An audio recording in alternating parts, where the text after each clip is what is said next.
आप देख रहे हैं यूट्यूब चैनल मैथ मतलब मस्ती। इस चैनल पर आज एनसीईआरटी क्लास 10th का मैथ का एक्सरसाइज 1.1 को हम लोग देखेंगे। तो इसमें इसके पहले वाले वीडियो में क्षेत्रमिति पूरा कंप्लीट किया जा चुका है। तो चलिए आज शुरू करते हैं प्रश्नावली 1.1। यह है एक्सरसाइज 1.1। तो आज के वीडियो में हम लोग 1, 2 और 3 क्वेश्चन देखेंगे। आज के वीडियो में मात्र 3 क्वेश्चन देखेंगे। इस चैप्टर में पूरा 5 क्वेश्चन है, तो इसका और 2 क्वेश्चन अगले किसी वीडियो में देखेंगे।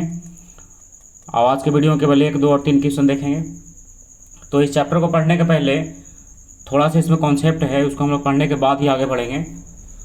तो चलिए शुरू करते हैं आज का क्लास प्रश्नावली 1.1। तो उसको शुरू करने के पहले आप इसमें थोड़ा यूक्लिड के बारे में समझ लीजिए। यूक्लिड प्रमेय क्या है? यूक्लिड प्रमेय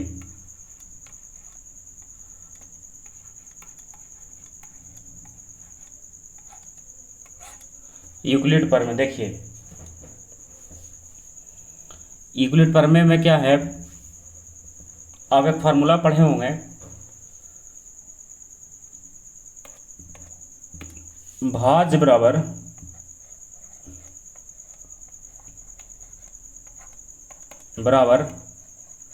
भाजक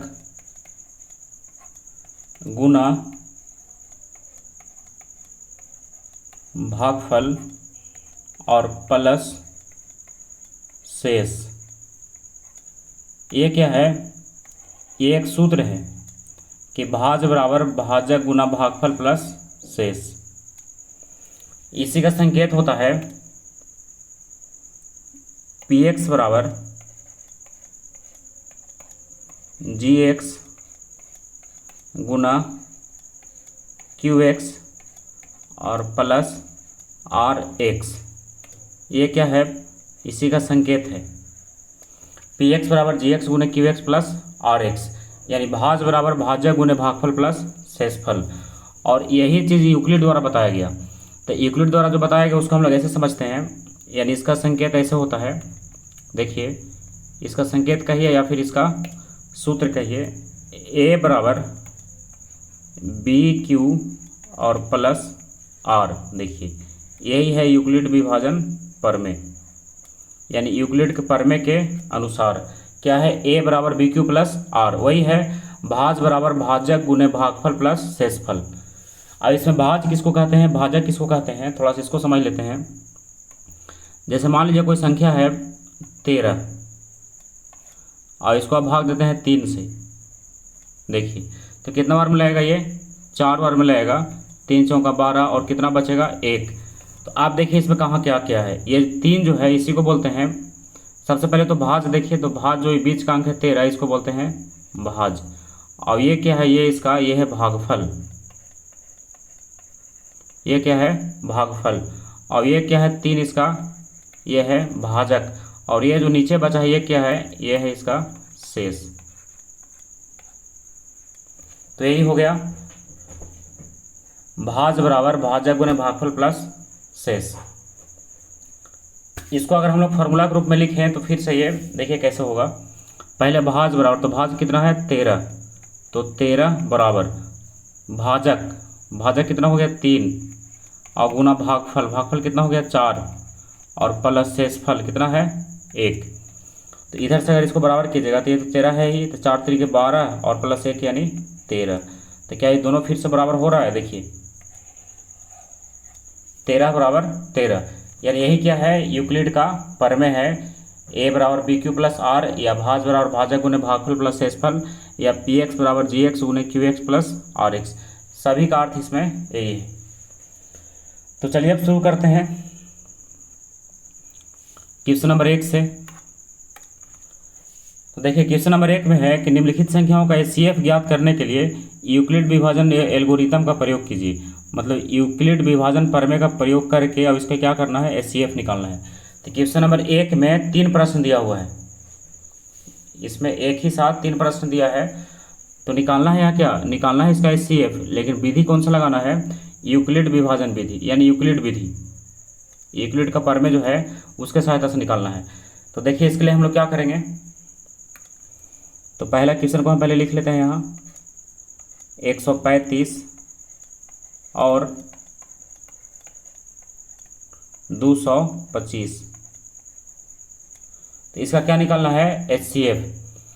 तो इसको HCF निकालने के लिए आप सबसे पहले क्या कीजिएगा कि इसके जो जिस पेज में हम लोग इसका HCF निकालेंगे उसके दाएं साइड में हम लोग इसको क्या करेंगे, भाग विधि से ही बनाएंगे। 135 से भाग देंगे कितना में, 225 में, यानी छोटा वाला अंक से बड़े वाला अंक को भाग देंगे। तो चलिए भाग देते हैं। ये क्या करना है, इसको दाएं साइड में बनाना है, हो सके तो घेर दीजिए इसको, ये दाएं साइड में। और जैसे जैसे इसका HCF निकालने के लिए आप सीखे होंगे भाग विधि से, पहले उसको HCF निकाल लीजिए, उसके बाद हम लोग लिखेंगे इसको यूक्लिड के अनुसार। तो इसको सामने में ही भाग दे देना है। देखिए ये एक बार लगेगा, तो एक बार लगेगा तो कितना होगा 135, और इसको घटाएंगे तो 5 में से 5 गया 0, और 12 में से 9 गया कितना बचेगा, 12 में से 3 गया 9। अब इसके बाद आपको याद होगा क्या करते थे, इसके बाद 90 से ही भाग देना है कितना में, 135 में। भाग विधि से ऐसे ही निकलता है। अब 90 से लगाइए तो 90 दूना 180 ज़्यादा हो जा रहा है। अब इसको एक बार लगाइए 90, 5 में 0 गया 5, और 13 में से 9 गया कितना बचेगा, 9 और 4 13, यानी 4 बचेगा। तो कितना हो गया ये 45। अब फिर से आप क्या कीजिए, 45 से भाग दिए कितना में, 90 में। अब कितना बार लगेगा, 2 बार, 45 दूना 90, और ये कट करके कितना हो गया, 0 हो गया। तो इसका HCF कितना आ गया, तो यहाँ जो लास्ट वाला जो बच गया ये 45, यही क्या होगा इसका HCF होगा, ये क्या होगा इसका HCF। तो ये हो गया भाग विधि से। अब चलिए इसी को लिखते हैं यूक्लिड विधि से। तो यूक्लिड विधि से लिखने के लिए सबसे पहले क्या करेंगे, इसको चूंकि आप लिख दीजिए, चूंकि, और इसमें क्या कीजिए, शुरुआत करेंगे इसको 225 बराबर, यानी भाज बराबर, देखिए यही है 225 बराबर, यानी भाज बराबर। या फिर इसके पहले आप एक चीज़ और लिख सकते हैं, उसको भी लिख ही देते हैं, यूक्लिड, देखिए यूक्लिड विभाजन प्रमेय के अनुसार। या फिर ऐसे भी लिख सकते हैं, यूक्लिड विभाजन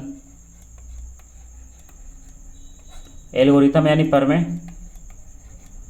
प्रमेय के अनुसार। इसका अनुसार क्या होता है, A बराबर BQ और प्लस R, ये होता है यूक्लिड विभाजन प्रमेय के अनुसार।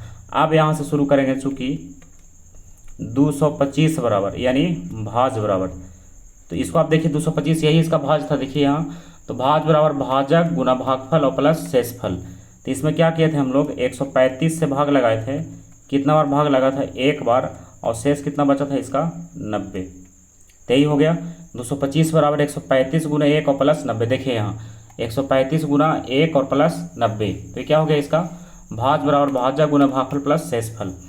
तो हमको क्या करना है, इसमें शेष को 0 लाना रहता है। तो अभी शेष कितना बचा है, अभी शेष बचा है 90। तो हम लोग यहाँ पर लिखेंगे इसके नीचे कि शेष बराबर नहीं है 0, यानी 0 लाना है। अब हो गया इस 225 बराबर, आप कितना भाग दिए थे 135 में, तो अब इस बार भाज क्या हो गया 135 हो गया। और कितना से भाग दिए थे 90 से, तो 90 से भाग दिए, कितना बार लगा था, एक बार, और शेष कितना बचा था 45 हो गया। तो अभी भी शेष कितना बचा है इसका 45। तो हम लोग फिर से लिखेंगे शेष बराबर नहीं है 0 हो गया। अब फिर क्या करेंगे, 135 के बाद आप कितना भाग दिए हैं, 90 में भाग दिए हैं, तो लिखेंगे फिर से 90 बराबर, और कितना से भाग दिए हैं 45 से, 45, और कितना बार में भाग लगा है 2 बार में, और शेष कितना बचा है 0। तो अब यहाँ से लिख देंगे हम लोग शेष बराबर 0। और अगर शेष 0 हो गया तो लास्ट वाला जो बचेगा, देखिए इस साइड का, यहाँ पर इसको आप घेर दीजिएगा, यही क्या होगा इसका HCF होगा।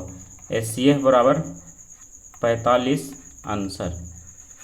देखिए कितना इजी है इसमें। तो इसको बनाने के लिए सबसे पहले आप क्या कीजिएगा कि भाग विधि से पहले बना लीजिए, और उसी को देख करके यूक्लिड विभाजन के अनुसार आप सेट करके लिख दीजिए।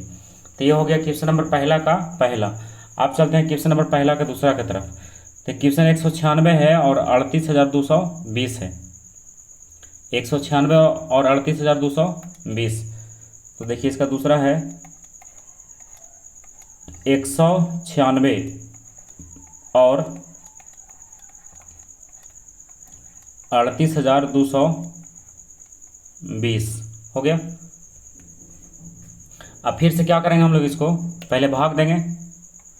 तो पहले आप भाग दे लीजिए, कितना से 196 से और कितना में 38,220 में। क्लियर। अब इसको भाग लगाइए, पहले तो एक बार ही लगेगा, दो बार में ज़्यादा हो जाएगा। तो एक बार में कितना लगेगा 196, इसको घटाइए, 12 में से 6 गया 6, यहाँ बचेगा कितना 7, तो 17 में से 9 गया 8, और इधर 2 बचेगा, 2 में से गया 1, यानी 186। तो फिर से एक अंक उतारना पड़ेगा इसमें, तो कितना उतारिएगा 2। अब इसको कितना बार लगाएंगे, अब इसको लगाएंगे 9 बार। 9 बार में कितना होता है 1764। अब इसको घटाएंगे, 12 में से 4 गया 8, और कितना बच गया ये 5 बचेगा। अब तो 15 में से 6 गया 9, और ये भी 0 हो गया और ये भी 0 हो गया। अब ऊपर से एक और अंक उतारे हैं, कौन सा 0। अभी देखिए कितना बार में लगेगा ये, अब लगेगा ये 5 बार में। तो 5 में लगेगा कितना आएगा, 5 बार में लगाएंगे तो पूरा पूरा आ जाएगा 980। तो ये पूरा क्या हो गया 0 हो गया। तो जब पूरा पूरा भाग लग जाता है तब HCF कौन होता है, इसमें बीच में तो कोई बचा नहीं इधर। तो अब HCF कौन होगा, यही होगा 195। ये इसका क्या हो गया HCF। देखिए अब इसको हम लिखते हैं यूक्लिड के अनुसार। तो यहाँ पर लिख देंगे यूक्लिड प्रमेय के अनुसार, या यूक्लिड विभाजन प्रमेय भी लिख सकते हैं, या लिख दीजिए यूक्लिड प्रमेय के अनुसार। यूक्लिड प्रमेय के अनुसार क्या होता है, A बराबर BQ और प्लस R। ये हो गया यूक्लिड प्रमेय के अनुसार, यानी भाज बराबर भाजक गुने भागफल प्लस शेषफल। तो आप यहाँ पर फिर से लिखिए, जो बड़ा वाला अंक है उसको पहले लीजिए, भाज में 38,220 बराबर, देखिए यही भाज है इसका। तो भाज बराबर भाजक कितना से भाग लगा था 196, और गुना भागफल कितना था 195, और शेष कितना बचा था पहले बार में, इसको कितना शेष बचा करके लाए थे। अच्छा इसमें शेष क्या लगाना है, 196 से जब 195 में भागा दिए तो शेष तो 0 हो गया। 196 को जब 196 को जब सब भाग, मतलब 196 से भाग दिए इतना में 38,220 में, तो 195 बार में लगा और पूरा पूरा ये कट गया। तो इसमें क्या हो गया, यहाँ पर लिख देंगे शेष बराबर 0। शेष कितना हो गया 0, और जब शेष 0 हो गया तो आपको पता होगा कि यहाँ पर जो 195 बच गया,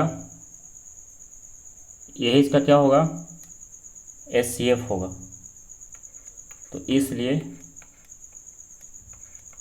HCF बराबर 195, अब ये इसका आंसर हो गया। तो ये हो गया क्वेश्चन नंबर पहला का दूसरा। आप चलते हैं क्वेश्चन नंबर पहला के तीसरा की तरफ। तो देखिए तीसरा में क्या दिया था, 867 और 255। तो इसको लिखते हैं 867 और 255। यह है क्वेश्चन नंबर 3 हो गया। तो अब हम लोग क्या करेंगे, इसको सबसे पहले भाग विधि से बना लेते हैं। तो आप छोटा वाला से भाग दीजिए, बड़ा वाला में 255 से भाग दीजिए 867 में, ठीक है।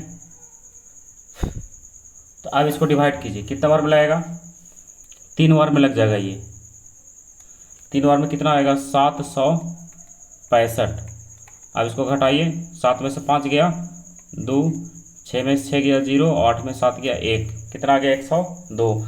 तो अब 102 से भागा दें कितना में 255 में, कितना बार में लगेगा 2 बार में लग जाएगा। ये 2 बार में कितना लगेगा 204। अब घटाइए इसको, 5 में से 4 गया 1, और 5 में से 0 गया 5, और ये तो 0 हो गया। आप फिर 51 से भागा दिए कितना में 102 में। तो यहाँ पर आप देख रहे होंगे 2 बार में 102 आ जाएगा। तो शेष कितना बच गया 0। यानी यहाँ पर इसका HCF कितना हो गया, HCF हो गया इसका 51, 51 इसका क्या हो गया HCF, ठीक है। तो इसका HCF हो गया 51। तो फिर इसको लिख देते हैं यूक्लिड के अनुसार। तो लिखेंगे यूक्लिड प्रमेय के अनुसार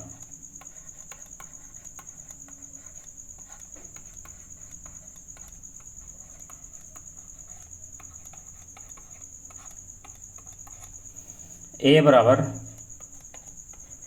BQ और प्लस R, ये हो गया यूक्लिड प्रमेय के अनुसार। अब यहाँ से शुरू करेंगे, चूँकि 867 बराबर, यही इसका भाज्य था, 867 है, 65 नहीं 867, तो यहाँ पर 7 होगा। 867 बराबर भाज बराबर भाजक, भाजक कितना था 255, कितना बार में भाग लगा 3 बार में, और प्लस शेष कितना बचा 102। क्लियर। शेष यहाँ पर क्या लिखेंगे, बराबर नहीं है 0। चलिए फिर से आगे बढ़ते हैं। आप कितना भाग दिए हैं 255 में, तो इस बार भाज कितना हो गया 255 बराबर भाजक कितना हो गया 102, और कितना बार में भाग लगा 2 बार में लगा, और शेष कितना बचा 51। तो शेष बच गया 51, इसलिए लिख देंगे शेष बराबर नहीं है 0। क्लियर। आप देखिए कितना से भाग दिए हैं, आप भागा दिए हैं 102 में, तो इस बार भाज क्या हो गया 102, भाजक कितना हो गया 51, कितना बार में भाग लगा इसका 2 बार में भाग लगा, तो 51 गुने 2 और प्लस शेष कितना बच गया 0। तो इस बार इसके नीचे क्या लिख देंगे कि शेष बराबर है 0, शेष बराबर क्या हो गया 0। और जब शेष बराबर हो जाए 0 तो इसका HCF आप लिख सकते हैं। HCF देखिए इसका कहाँ है, ये जो बच गया यहाँ 51, यही इसका क्या है HCF है, तो HCF हो गया इसका 51 आंसर। क्लियर। तो ये हो गया क्वेश्चन नंबर पहला का तीसरा। तो पहला का तीनों क्वेश्चन क्लियर हो गया। आप चलते हैं क्वेश्चन नंबर दूसरा की तरफ।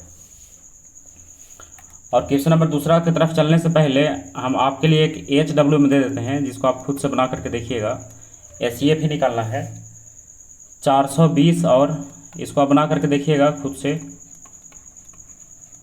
420 और 130 का, इसका क्या निकालना है HCF, 420 और 130 HCF ज्ञात करें। तो अभी हम जैसे बताएं उसे ही इसको आप निकाल लीजिएगा। आंसर जो भी है उसको कमेंट में बताइएगा, या फिर हम अगले क्लास में उसको बता देंगे। तो ये हो गया क्वेश्चन नंबर पहला का तीसरा तक क्लियर हो गया।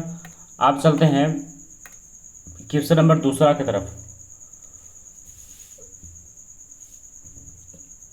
इसमें एक चीज़ और है कि HCF और LCM निकालने के लिए आप पिछले क्लास में सीखे होंगे, इसलिए हम यहाँ पर बताए नहीं है, लेकिन फिर भी क्या है, इसके बाद वाले चैप्टर में HCF और LCM को थोड़ा विस्तार से पढ़ना है, 1.2 में ही, उसमें गुणनखंड विधि से भी बनाना है।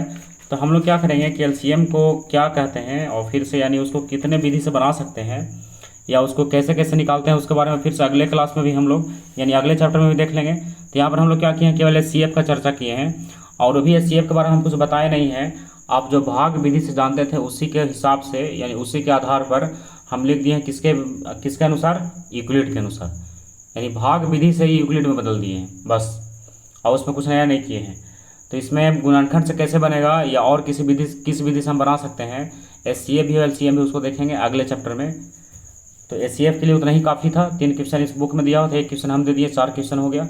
आप इतना कंप्लीट रखिए तो एग्जाम में इससे ज़रूर बनेगा। और एग्ज़ाम में 2 नंबर का एक क्वेश्चन है, और हर बार यानी एग्ज़ाम में देखा जाता है कि ये ज़रूर ही आता है, तो आप इसको ध्यान रख के रिविज़न कीजिएगा। तो चलिए शुरू करते हैं क्वेश्चन नंबर 2। क्वेश्चन नंबर 2 में पहले क्वेश्चन मिला लीजिए। कह रहा है कि दर्शाइए कि कोई भी धनात्मक विषम पूर्णांक 6q+1, 6q+3 और 6q+5 के रूप का होता है, जहाँ q क्या है, कोई पूर्णांक है, मतलब q कोई संख्या है, 1 2 3 4 कुछ भी हो सकता है। तो इसमें क्या दर्शाना है कि कोई भी धनात्मक विषम पूर्णांक जो है 6q+1 या 6q+3 या 6q+5 के रूप का होता है। तो इसको हम लोग लिखेंगे कैसे, पहले आप ये समझ लीजिएगा, बस थोड़ा सा इसमें लिखने के लिए समझ लेना, उसके बाद आसान है। देखिए लिखेंगे, यूक्लिड के अनुसार तो बनेगा ही, तो लिखते हैं यूक्लिड विभाजन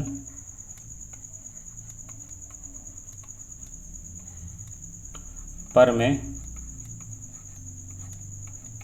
के अनुसार, यूक्लिड विभाजन प्रमेय के अनुसार, इसके अनुसार क्या होता है,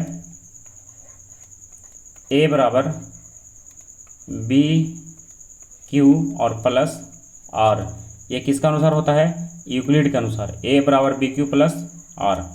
हो गया, इसको अंडरलाइन किए हम, a बराबर बी क्यू प्लस आर। लेकिन यहाँ पर क्या है कि देखिए, बुक में जिसका अनुसार लिया है वही हम लोग लिखेंगे। जैसे यहाँ पर क्या किया है, इसको हम लोग ऐसे लिख सकते हैं,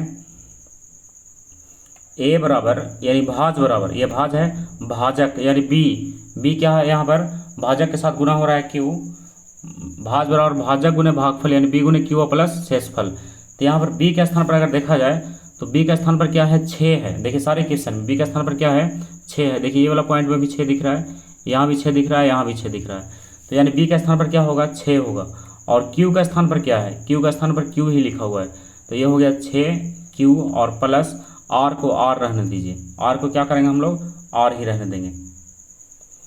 अब यहाँ से क्या करेंगे, ये निकल कर के आ गया कि a बराबर 6q प्लस r, यानी मेन तो इसका फार्मूला है a बराबर बी क्यू प्लस आर, लेकिन इस क्वेश्चन के अनुसार हम लोग सेट कर दिए a बराबर 6q प्लस आर। तो यहाँ पर क्या होगा, हमको मिलाना है 6q प्लस 1 या 6q प्लस 3 या 6q प्लस 5 के रूप में। तो ये हो गया 6q प्लस, अब r का वैल्यू जो है इसमें हम लोग बदलेंगे। तो r का वैल्यू हम लोग क्या करेंगे, 0 से रखना शुरू करेंगे और 0 से लेकर के आगे बढ़ेंगे कि 6 प्लस 1 भी मिल जाए, 6 प्लस 3 भी मिल जाए और 6 प्लस 5 भी मिल जाए। तो देखिए हम लोग लिखेंगे यहाँ पर कि जब r बराबर 0, r कहाँ शुरू कर रहे हैं, 0 से, तो a कितना हो जाएगा, a बराबर हो जाएगा 6q और प्लस 0, यानी कितना बचेगा इसका, केवल 6q। ठीक है, अब क्या कीजिए इसमें, फिर लिखिए जब r बराबर 1, r बराबर कितना लेंगे, 1।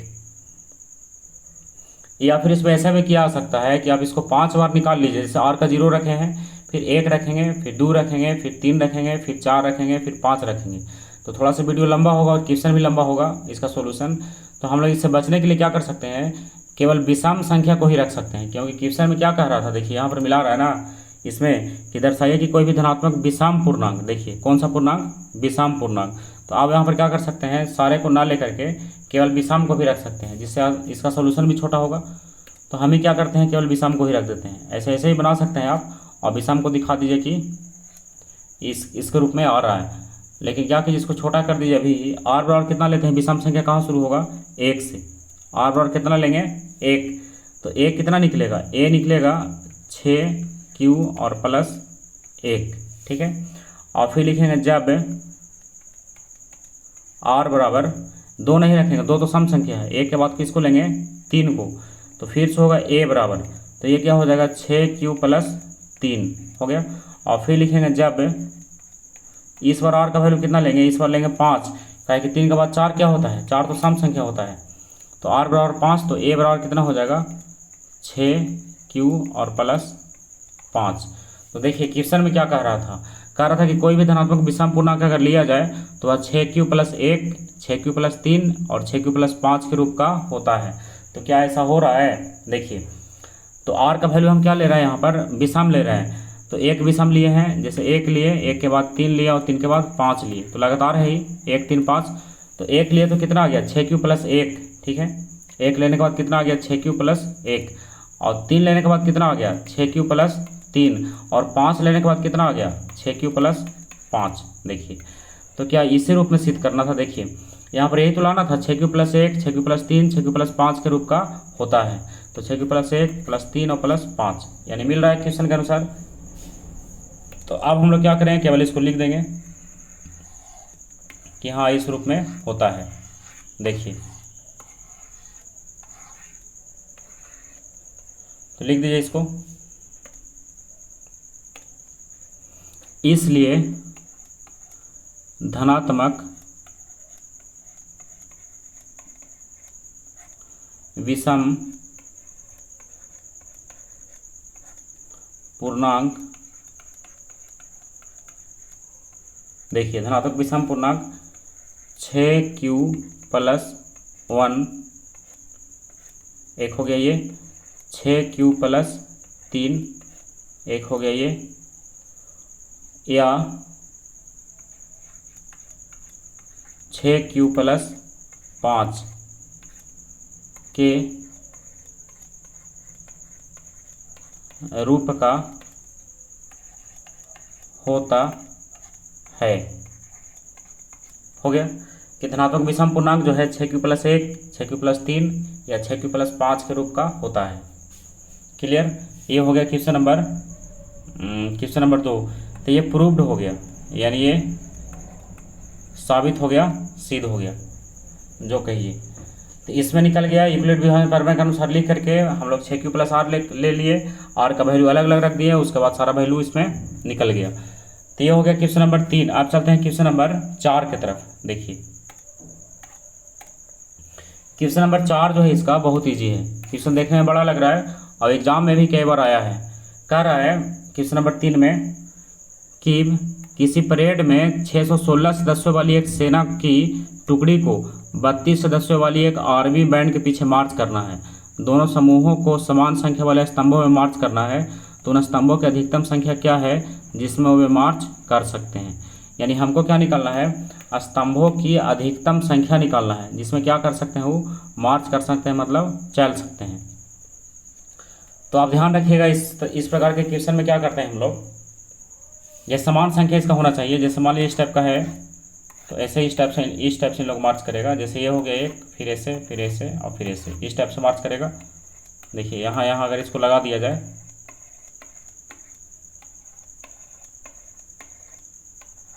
देखिए इस टाइप से, तो कह रहा था कि 616 सदस्य है तो इसको 32 सदस्यों वाली एक आर्मी बैंड के पीछे पीछे चलना है, तो दोनों समूहों को समान संख्या वाले स्तंभों में मार्च करना है, तो इसके लिए अधिकतम स्तंभों की संख्या कितनी होगी। देखिए इसमें पहले आप समझ लीजिए कि इसमें HCF और LCM दो चीज़ निकालना रहता है और दोनों में से कोई एक ही निकलेगा, लेकिन कब कौन सा निकालेंगे उसको पहले समझ लेते हैं। तो HCF मतलब क्या होता है और LCM मतलब क्या होता है। तो HCF का पूरा नाम आपको पता होगा कि हाईएस्ट कॉमन फैक्टर। HCF क्या होता है, हाईएस्ट कॉमन फैक्टर। तो यही हो गया HCF। तो H से क्या हो गया, हाईएस्ट, तो H का मतलब हाईएस्ट, तो हाईएस्ट मतलब क्या, उच्चतम या अधिकतम। तो H का मतलब क्या हो गया, या तो उच्चतम या तो फिर अधिकतम, दोनों एक ही चीज़ है। अब आइए LCM में, तो LCM होता है लोवेस्ट कॉमन मल्टीपल। तो ये हो गया L से लोवेस्ट, C से कॉमन और M से मल्टीपल। तो L का मतलब हो गया लोवेस्ट, यानी क्या, न्यूनतम। L का मतलब न्यूनतम। तो अब यहाँ से हम लोग समझेंगे कि अगर हमको निकालना हो न्यूनतम तब निकाल देंगे LCM, और अगर हमको निकालना हो उच्चतम तब निकाल देंगे HCF। बस यही मेन झमेला है इसका। HCF और LCM में अगर आप इसका पूरा नाम जानते हैं HCF और LCM का, तो आप इसको बड़ा आसानी से सोल्व कर सकते हैं। अगर निकालना हो उच्चतम तब क्या निकाल देंगे, HCF। अगर निकालना हो न्यूनतम तब क्या निकाल देंगे, LCM। और ये कोई रटने वाला चीज़ नहीं है, एच से हो रहा है। इसका पूरा नाम ध्यान रखिए, ऐसे पूरा नाम तो ध्यान रखना ही होगा इसका। हाईएस्ट कॉमन फैक्टर, HCF का मतलब हाईएस्ट कॉमन फैक्टर, और LCM का मतलब लोवेस्ट कॉमन मल्टीपल। तो एक हो गया हाईएस्ट और एक हो गया लोवेस्ट। तो हाईएस्ट मतलब उच्चतम, तो उच्चतम निकालना है तो HCF निकालिए। लोवेस्ट यानी न्यूनतम, न्यूनतम निकालना तो LCM निकालिए। तो इस क्वेश्चन में क्या निकालना था, यहाँ पर क्या निकालना है, यहाँ पर दिया हुआ है अधिकतम, तो क्या निकालेंगे, अधिकतम के लिए क्या निकालेंगे इसमें, HCF। तो चलिए इसका HCF निकाल देते हैं, कितना ईजी है। तो हम लोग क्या करेंगे, इसका निकाल देंगे HCF। तो HCF निकालने के लिए दो संख्या दिया हुआ है इसमें, दो से अधिक भी रह सकता है लेकिन यहाँ पर दो दिया है, 616 और 32, 616 और 32। तो अब क्या कीजिए, यूक्लिड वाला चैप्टर है तो यूक्लिड के अनुसार ही निकालते हैं।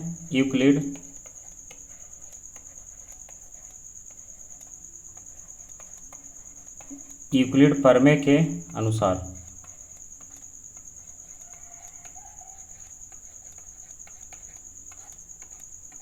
यूक्लिड प्रमेय के अनुसार क्या होता है, A बराबर BQ और प्लस R। ये हो गया A बराबर BQ प्लस R। अब आप क्या कीजिए, इसको साइड में लिख करके और पहले डिवाइड कर लीजिए, उसके बाद निकलेगा। तो 32 से भाग दीजिए किस में, 616 में। तो आप इसको पहले डिवाइड कीजिए, उसके बाद इसमें यूक्लिड के अनुसार इसको लिख दीजिए। तो देखिए शुरू करते हैं इसको। 32 से लगाइए, 32 से कितना बार लगेगा, 2 बार में कितना हो जाएगा, 32 दूना 64, तो एक ही बार लगेगा, एक बार में लगाइए इसको। 32 लगेगा। अब इसको माइनस कीजिए, तो 11 में से 2 गया 9, और यहाँ बच गया 5, 5 में से 3 गया 2, 29 हो गया। अब ऊपर से उतारिए 6, तो आप देखिए कितना बार लगेगा, 8 3 24, 9 3 27, 9 बार तो लग रहा है, 9 दूना 18, और 9 3 27 और 1 28। घटाइए, 16 में से 8 गया 8, और 8 में से 8 गया 0, और यहाँ भी 0। आप क्या करेंगे इसको, अब तो आपको पता होगा कि 8 से ही भाग देंगे कितना में, 32 में। कितना बार लगेगा, 4 बार, 8 चौका 32, कितना हो गया 0। तो इसका HCF कितना हो गया, ये इसका 8 हो गया। तो हम लोग क्या करेंगे, इसको यूक्लिड के अनुसार लिख देते हैं। लिख दीजिए, चूँकि 616 बराबर 616 बराबर, यह भाज बराबर भाजक कितना था 32, और गुना भागफल 19, और प्लस शेषफल कितना आया, शेषफल इसका कितना बचा था, एक बार मिला लीजिए इसको फिर से। शेषफल इसका बच गया 8। देखिए डायरेक्ट यहाँ आ गया ना, ये 8 तक पहुँच गया। अब फिर क्या करेंगे, यहाँ पर लिख देंगे शेष बराबर नहीं है 0। अब भाज्य कितना हो गया 32, तो 32 बराबर भाजक कितना हो गया 8, और भागफल कितना हो गया 4, और शेष कितना बच गया 0। तो ये क्या हो गया, शेष बराबर 0। और अगर शेष 0 हो गया तो इसका HCF कितना निकल गया, HCF हो गया इसका 8। इसलिए क्या निकालना था, स्तंभों की संख्या। तो ये हो गया स्तंभों की संख्या बराबर 8 आंसर। तो क्लियर हो गया। इसमें आप एक चीज़ क्या कर सकते हैं, यहाँ पर लिख सकते हैं 616 और 32 का HCF। ये तो आप समझ गए यहाँ पर कि 616 और 32 का HCF कितना आ गया 8, और यही हो गया स्तंभों की संख्या। तो क्वेश्चन नंबर 1 से लेकर के क्वेश्चन नंबर 3 तक क्लियर हो गया। तो अगले क्लास में हम लोग 4 और 5 2 क्वेश्चन बचा उसको देखेंगे। तब तक आप क्या कीजिए, इसको रिवीजन कीजिएगा 1 से 3 तक के, और एक क्वेश्चन जो हम बनाने के लिए दिए हैं उसको भी आप बना लीजिएगा। तो चलिए आज का क्लास यहीं समाप्त करते हैं। अगले क्लास तक के लिए बाय।